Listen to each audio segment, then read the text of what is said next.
Welcome to the most expensive home in the entire world.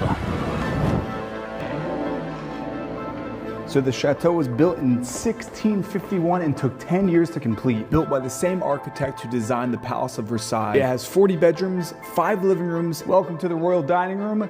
These were actually a gift to Napoleon from the King of Sweden. And of course, you can open up these doors and have a view of the entire garden. Look how far the land stretches in this drone shot. The royal sitting room, complete with a wheelchair from Marie Antoinette's son right here.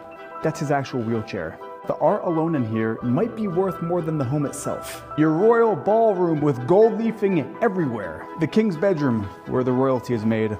It comes with a 2-story library with over 20,000 historical books in here. These are actually real mummies. Kind of creepy. What else is kind of creepy is that there's a secret door behind one of the bookshelves which leads up a stairwell with the walls painted red, full of mummified animals, which leads to a lone bedroom at the top of a staircase with a huge bathtub.